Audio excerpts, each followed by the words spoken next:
Assalamualaikum warahmatullahi wabarakatuh. Perkenalkan, nama saya Syarifah Najwa Alwiyah dari kelas 10I akan mempresentasikan hasil pengerjaan saya dalam proyek 1 Informatika Validitas Sumber Data dengan identitas proyek sebagai berikut. Saya mengambil tema bahaya kontaminasi cesium 137 di kawasan industri dengan judul berita paparan radioaktif sneakers Nike dan Adidas, bahaya ke konsumen. Pertama, ada validitas sumber data. Validitas sumber data yaitu memeriksa dan menganalisis sumber berdasarkan 4 kriteria. Kriteria pertama adalah akurasi. Data dapat dipercaya karena menyertakan pernyataan resmi dari otoritas dan pakar yang relevan, seperti Direktur Jenderal ILMATE Kemenperin Taufik Bawazir, serta analisis dari pakar kesehatan Griffith University di Budiman. Berita ini juga menyebutkan lembaga yang terlibat dalam penyelidikan, seperti Kemenperin, Bapeten, BRIN, dan Kepolisian. Sumber data berasal dari pernyataan Kementerian Perindustrian dan hasil penelusuran Badan Pengawas Tenaga Nuklir dan Badan Riset dan Inovasi Nasional, serta temuan oleh Bea Cukai Belanda. Tingkat kepercayaan sumber data termasuk tinggi. Alasannya karena berita ini mengutip langsung dari pejabat publik dan pakar akademis yang kompeten di bidangnya, serta menyajikan data spesifik mengenai tingkat radiasi. Kriteria yang selanjutnya ada kriteria relevansi. Dalam relevansi, lembaga penerbit adalah tirto.id, salah satu media online di Indonesia. Dikatakan relevan karena isu cesium 137 dan kontaminasi industri merupakan topik berita nasional yang sedang hangat dan sangat relevan dengan isu lingkungan, kesehatan publik, dan industri. Penyaji data adalah Rohman Wibowo, memiliki latar belakang seorang penulis di tirto.id yang telah berkarir selama 5 tahun di bidang jurnalistik, di mana Rohman kerap mengulas isu-isu hukum, politik, dan HAM dalam tulisannya. Sumber data memiliki relevansi yang tinggi. Alasannya, sumber data membahas fenomena kontaminasi cesium 137 pada kawasan industri di Cikande dan dampak yang kemungkinan timbul akibat dari radiasi zat tersebut. Pembahasan ini relevan dengan tema yang dipilih, yaitu bahaya kontaminasi cesium 137 pada kawasan industri. Kriteria selanjutnya adalah kriteria keandalan. Badan penerbit sumber data, yaitu tirto.id, dengan cara pengumpulan data melalui wawancara atau pernyataan dengan Dirjen ILMATE Kemenperin dan pakar kesehatan Diki Budiman, serta merujuk pada temuan dan hasil penyelidikan resmi dari pemerintah.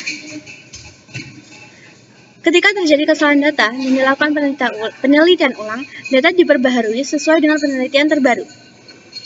Kriteria selanjutnya yaitu aktualitas. Data yang disajikan merupakan data terbaru dan sampai saat ini belum ada pembaharuan lebih lanjut. Jangka waktu pembaruan data berkala, yang dimana berarti data diperbaharui setiap ada temuan baru. Kesimpulannya, sumber data, paparan radioaktif sneakers Nike dan Adidas, bahaya ke konsumen, memiliki validitas yang tinggi. Sumber data aktual, aspek akurasi didukung oleh kutipan langsung dari pejabat kementerian dan pakar, aspek keandalan didukung oleh penggunaan data hasil investigasi lembaga resmi. Fenomena khusus yang saya amati yaitu terdeteksinya kontaminasi cesium 137 pada produk sepatu dari PT Nikomas Gemilang, yaitu PT yang memasok sepatu bagi Nike dan Adidas, dan produk udang beku di kawasan industri Cikande, Banten, yang berpotensi membahayakan konsumen dan pekerja.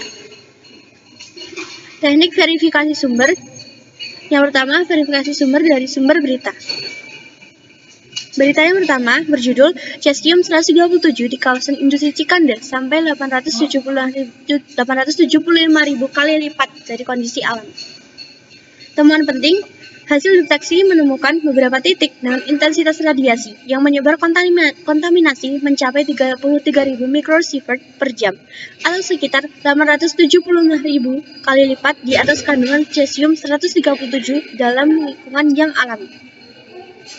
Berita kedua yaitu mengenal dampak kesehatan CS137 radioaktif yang cemari pabrik sepatu di Banten. Temuan penting yaitu dampak kesehatan dari paparan cesium 137 bisa meningkatkan risiko kanker karena keberadaan radiasi gamma berenergi tinggi. Paparan internal, baik terhirup maupun tertelan, menyebabkan material radioaktif terdistribusi ke jaringan lunak, terutama otot, hingga meningkatkan risiko kanker. Berita yang ketiga yaitu jejak paparan radioaktif Cikani. Waspada potensi dampak berbahaya akibat cemaran cesium 137 pada pangan. Agency for Toxic Substance and Disease Registry menyatakan bahwa zat radioaktif CS137, cesium 137 yang masuk ke dalam tubuh dapat menetap di otot dan jaringan lunak manusia selama bertahun-tahun sambil terus melepaskan radiasi sedikit demi sedikit.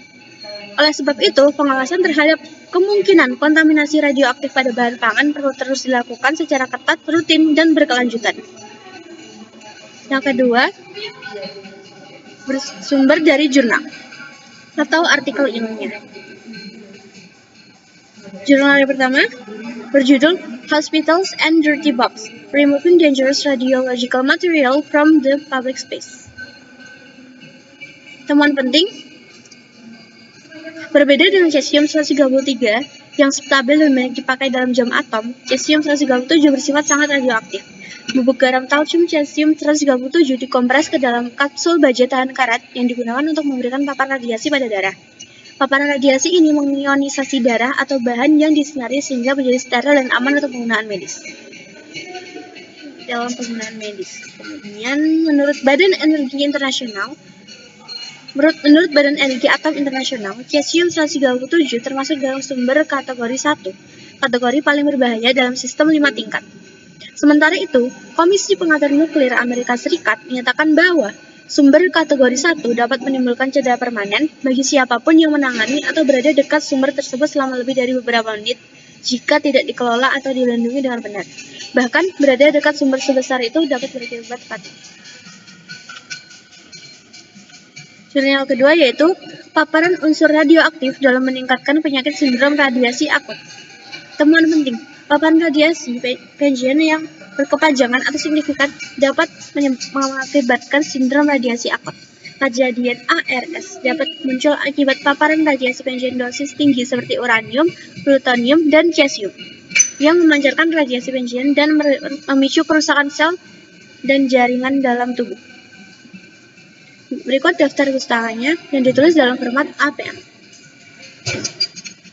Awali dengan penulisan nama belakang, kemudian nama depan yang ditulis dengan inisial, tahun, tanggal, bulan, judul, lalu sumber beritanya, dan link berita.